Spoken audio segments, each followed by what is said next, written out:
Hi there, everybody, and thanks for joining us for another session on nurturing success. Today, I'm very excited to have with us Tyrrell Nunez.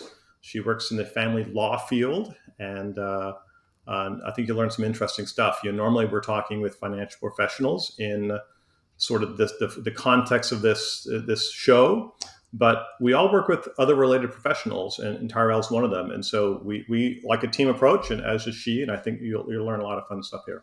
So, but before we get going with all that, Tyrell, what are you grateful for today? What's happened in your life that you're grateful for right now? Yes, thank you so much for having me today, John. I've been looking forward to this. Personally, of course, I'm so grateful for my wonderful, beautiful family, and we have a new baby, our third baby, Lila. She just turned 5 months old, so I'm grateful, and she's sleeping well. Which, of course, with a new baby, that's always a great thing. And professionally, I'm part of a large firm that supports working parents and provides autonomy. And so I'm happy to be, I'm thankful to be back in the swing of things. Yeah, that's great. Well, congratulations again. I know it's Thank a you. super important part of your life, and I'm sure you're a great mom. Well, thank you. Thanks, John. It is most important part, family. That's for sure. That's for sure. No, that's right. Which is always interesting because you work in this family law field where you get to see a lot of, unfortunately, families that have made a decision to not move forward in their current situation and so forth. I mean, does that affect you emotionally sometimes, or how's it kind of go for you, and how do you sort of work your way through that? That's a great question. I think in this line of business as a family law attorney, it has to affect you somewhat emotionally, right? Because we're talking with people on a daily basis, more often than not, going through the most difficult thing they may ever go through in Yeah. their life. And so I think, yes, to an extent it does emotionally affect you and it weighs on you. Now, I think it's a balancing act with sort of compartmentalizing that, right? It's at the end of the day, I'm trying to help someone make decisions for themselves, for their families. So I look at it as a very positive role in someone's life going through a negative sort of thing. So it does give me a lot of perspective, right? On sort of what life is like and complications that people face. And so it certainly gives me a lot of perspective. That's for sure.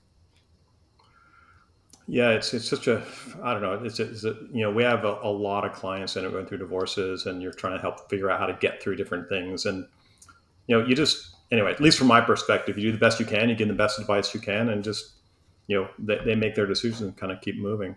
It's true. And my goal is always having clients receive the information and knowing what the law is, how it may or may not apply to their case, and letting clients make the decisions. That's really what it's about, because knowledge is power, and it's my goal to make sure clients are well informed, but ultimately they call the shots because it's their life and it's their money and it's their children.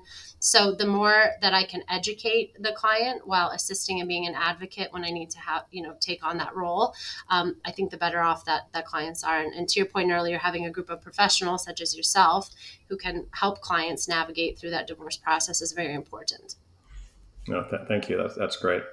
Um, you know, I'm guessing most people that will ultimately listen to this know about sort of the different roads that families can go down when it comes to a decision to split things up. And it doesn't always involve going to court or having attorneys. There's collaborative and mediation, and I know you don't do all those different things, but maybe you could just share just an overview of sort of some different options that people could think about as they're sort of trying to make the decision where to go with the divorce. Right, definitely. That's a great question. So the litigation route, I sort of look at litigation or going to court as kind of a last resort. It's a slow process, especially in Los Angeles County. It's a slow process going through court. It can be rather expensive. And in family law, we generally have just one judge, absent something like a contempt where there might be a criminal component. But otherwise, we have one family law judge assigned to the case, and he or she is making decisions for the family. And not having really a lot of information necessarily about the family or knowing them. So I litigate quite often. I'm in court a lot. I do the full trials. But I look at that as a remedy of last resort because we have so many great avenues that litigants and parties can take in a divorce. So a big topic I'm often asked about is mediation. And mediation, in my view, can take a lot of different forms. So a mediation could be in a traditional sense where perhaps someone like myself, as a family law attorney or maybe a retired family law judge, literally will sit down with the parties, the spouses or the partners, to say, okay, how do we make a decision and what are the issues and what would the two of you agree to? Now, in that capacity, if I'm in that role, I'm a neutral. So I cannot advise the client. I can't advocate for one or the other to say this is a great deal for you or don't take this deal. You would do much better in court. A neutral in that capacity is truly neutral. So to say this is the law, this is probably how it will apply to your case, but how do the two of you want to work this out?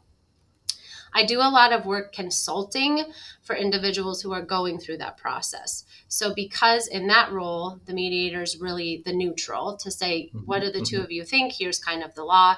I will come in and consult kind of behind the scenes sometimes actively involved with another attorney to try to tell my client, yes, agree to this, or no, don't agree to that, or here's maybe another suggestion or idea, and kind of strategize. So mediation can look in that, even just in that context, it can look differently. A lot of cases can settle where you have the parties on either side, right? The spouses or the partners represented by attorneys. And maybe we have a 4-way meeting where everybody sits down once they've got all the information and the documents they need. Certainly some of my colleagues in family law whom I've worked with for years and we have a great working relationship, we may try to get everybody together. Assuming you can do that, right? Not everybody can agree to do that. But if you can, sit everyone down together to try to come to agreements or send proposals back and forth. Another way to mediate a case, which is a tool that I utilize pretty often in my own practice, is hiring a retired judge, a retired family law judicial officer, and we reserve that person for the day, and we all show up at an office, and the mediator, retired judge, goes back and forth to try to broker a deal between the two offices. And sometimes I'll be there with my client and maybe a forensic accountant, or if there's another expert that we're using in the case. So that's another way of mediating a case to settlement, which is a little bit different than maybe the other roles I've talked about. I don't personally handle collaborative law, but I think if everybody would agree to collaborative law, it can be an effective process. And collaborative law is where you have a team of people, an attorney for each side, and professionals that are hired for the group, usually like a joint type of expert, and everybody works together to try to come to a deal. That the trouble that in my own experience with collaborative law is that if something kind of falls apart, sort of the whole thing falls apart, and the attorney, it's almost like you might have to start the case over. So I think that can be kind of challenging and sort of cost wise. But I know many attorneys who do it and do it very well, and that can also be a good resource for families. Interesting. Well, that was great. That was really comprehensive. I'd sort of never heard the idea in the mediation of having retired judge or someone else come in. And just from my perspective, that seems like that would be a pretty great way to go, because that person's going to have experience sitting through lots of trials and seeing what sort of things really become important and where breaking points are in discussions, and can hopefully accelerate that process of moving people through a decision point, because they've seen it all, or they've seen it many times. And they can say, look, this is what's going to happen if you do this, or vice versa, with those kind of things. Right. It's sort of, and it's also a good tool, because sometimes, you may say something to the client and I may say something to the client, but it might only resonate if one of us says it. So sometimes I may advise a client, but he or she may not always, it's somehow coming from a retired family law judge that was sitting on the bench for decades. It comes off a little bit differently. So I think I use that tool quite a bit. It can be expensive depending on the particular individual, but I think it's a great resource that individuals have. We have, several different companies, if you will, that sort of house retired judges and are available for this. And I think it's a great use of time and money. And more often than not, I found it to be successful. Neat. Thank you. So are you saying that there are people who don't always listen to things we tell them the first time? They sometimes need to hear it 3 or 4 times, and sometimes from other people, right? It's true. That's exactly right. That's exactly right. That's how education works, and that's okay. Yes. Yes. That's how we understand it. So you shared with me before we chatted a little bit about your background. I think it's fascinating your path to family law. Do you mind kind of sharing how, there's a few of the things you did ahead of time, music and some Sure. really Yeah, cool sure. stuff? I had an unconventional way to find Yeah. my path in family law. So I went to college studying piano performance. And Hmm. my father is a small business owner, and runs a company in Iowa, where I'm from, that Yeah. his father ran. And so I took some business related classes. So I ended up with a degree in piano performance music business, which was very fun and very cool. And I had, Wow. a great time studying music. And I also love sports. I swam throughout my life and into college. And part of my music business curriculum, you had to do some sort of an entertainment related internship, externship.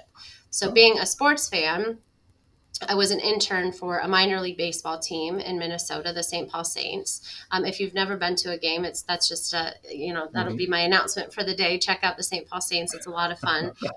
So I roped my advisor into agreeing that that would be entertainment related, and one of the owners of the team was an attorney, and then went on to become an owner of the team. And I said, this is so great. And what I didn't realize was front office staff of professional sports organizations, whether it's, the St. Paul Saints in Minnesota or the Dodgers, it's a relatively small number of people. Yeah. And my thought was, how do you move up in this sort of a business and become kind of, get ultimately a job in this sort of career? Because it was just, I thought it was great and had a lot of fun doing that. And his advice was go to law school, Hmm. because law school will open more doors as opposed to maybe a sports marketing degree. And I thought, I've always loved school. I loved being a student, and that was something I always enjoyed.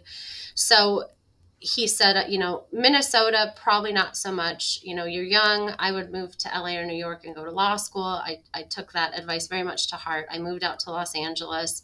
I graduated from Southwestern. And in law Mhm. school, I studied primarily sports and entertainment law classes.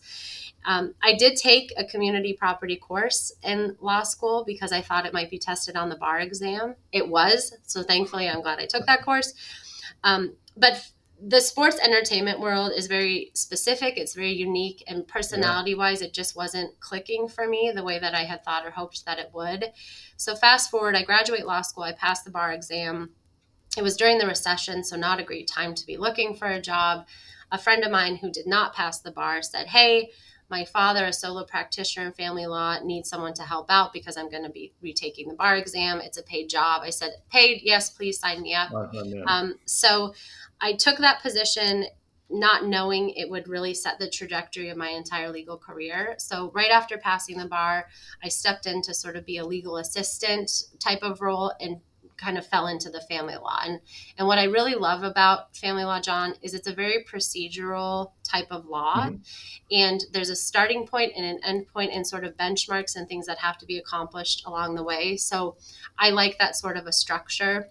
What I also loved was the interaction that you have with your clients. It's a very special type of relationship. You learn everything about this person. You're helping them deal with everything that's important and means the most to them, and helping them get from point A to point Z, and moving forward from there, to continue living their life in a much different way than maybe they had planned. So I found a lot of value in the client relationship and really being an advocate and helping individuals through that process. So totally by chance happened to fall into it, and I've stuck with it ever since. I became a specialist pretty early on, and all I've ever done is family law since becoming a lawyer.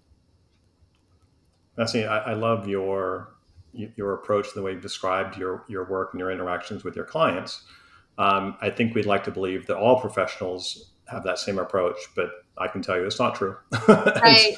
You're and right. it's just unfortunate. And you're probably one of a small group of people in the family planning space that I think have genuine empathy and care for your clients. And from what I know, I don't interact with a lot of attorneys, but enough that I can see the differences in different people. And the same thing applies to other professionals, right? We'd like to think that financial planners and estate planners and accountants and all the other kind of stuff, mortgage people, all have these same things, but it doesn't always happen that way.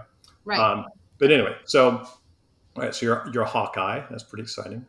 Although we root for the Cyclones, I have a family, grandparents and parents and siblings that went to Iowa State, so we're Ah, Cyclone. we're Cyclone fans. So although Okay, got I it. will So say when it's like Caitlin Clark went to the same high school I attended, so yeah. there I will selectively cheer for Hawkeyes. Well, that's good. I like that. And it's interesting you mentioned the minor league sports. Where I live now, there's a minor league hockey team, the Coachella Valley Firebirds, and they've kind of taken over the valley here by storm in the last couple of years. They made playoffs, and it's such a great environment. I agree with you completely that oftentimes the minor league sports are a lot more intimate, a lot more fun. There's some different stuff going on. There's a little more family oriented. It's affordable. It's reachable for families to take their kids, unlike most professional sports where you need to take out a home equity line of credit to pay for your tickets and your food, right? So I'm glad you're endorsing it. And Yes, absolutely, absolutely. And the St. Paul Saints are now the farm team for the Twins, and so that was a oh, very that's neat. exciting. Yeah, it's a great organization, very well run. I have a lot of respect for all the Okay, people there. neat.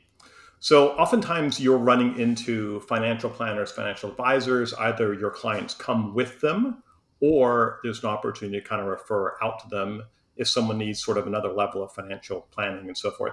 What mistakes, if any, do you see some of those folks either telling your clients before they talk to you or happening during process? What are things they should be watching out for to sort of treat their clients better, serve their clients better, I should say? Sure, I think something I see pretty regularly is a client coming in, and it's interesting because once in a while I'll have a client come in or a prospective client sort of wanting to understand options and maybe initially thinking about a divorce, but more often than not the individuals had already made up their mind and they're kind of Yeah. already moved forward, or they were served with paperwork, so they will be moving forward.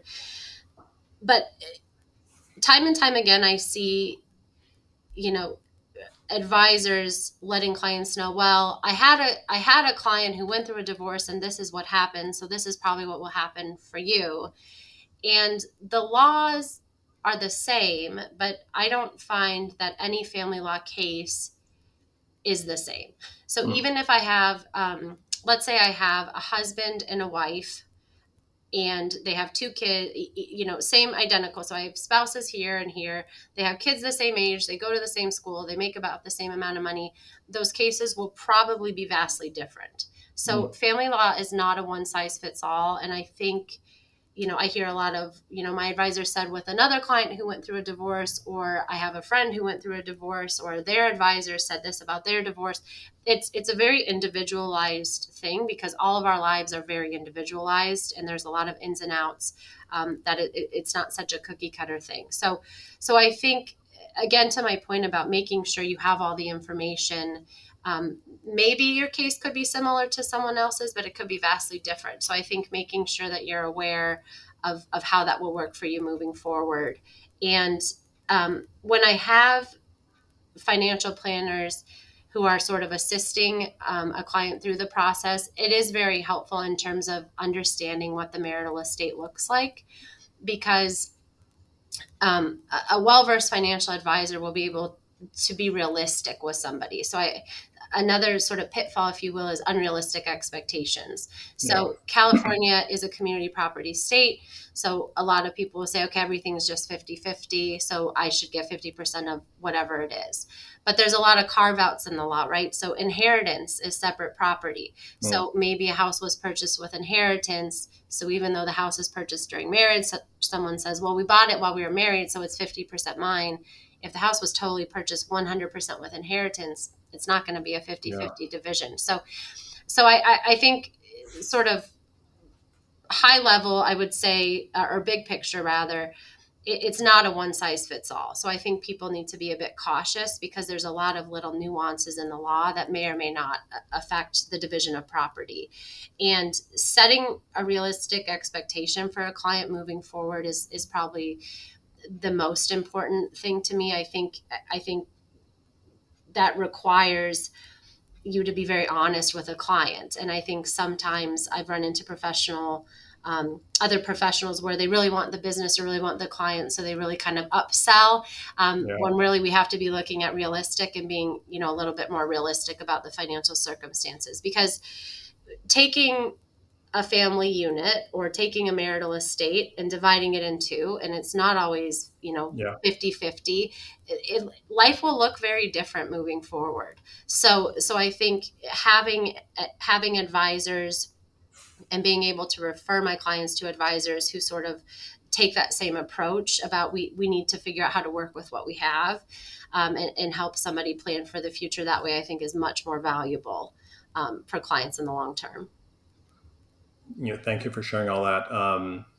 And selfishly, I'll add in there that and I think you're probably going to agree with me that sort of the more advanced planning, no one plans. I assume no one plans to get divorced, but things happen, and when you realize that there's time to explore that next step, sort of planning in advance. Because I find that a lot of times, when I'm talking to a client, they're far enough into this process where they've already made, like you said, they've made a decision, or they believe they've made a decision, or they think the outcome's going to be a certain way, and then they haven't found out that they can't do what they're trying to do.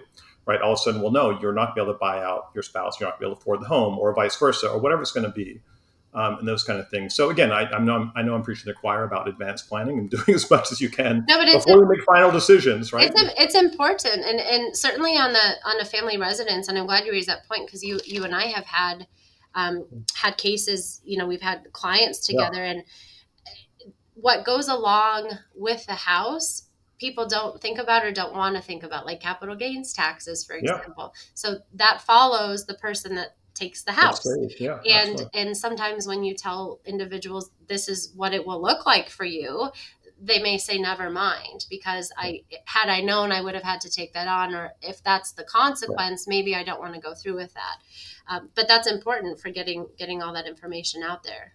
Yeah, no, absolutely, and thank you for mentioning that, because as you mentioned, we've had an opportunity to work together on a couple of cases. And so, and one of the questions I sort of asked you in advance was, sort of how do you view the liability part of what we do? You've kind of answered there. Is there anything else you want to add to that part of it? In terms of the liability standpoint, I think how decisions that are made today will affect an individual in 2 years, 5 years, 10 years, 15 years. Because sometimes, if I have a client in their early 40s getting a divorce, that's very different than a client who's in their mid 70s getting a divorce. And if we're going through a very contentious divorce, a very time consuming, expensive, drawn out divorce, there's a fatigue that comes with that, I think. And I find that clients want to make a decision now just to get it over with, or maybe this is the easy decision. And that's where the advocates, or the team of individuals, myself included, where we have to sit down and say, but I'm thinking of you 5 years down the road and how the decision today could affect you later. And there could be really big consequences, the capital gains tax being just one example.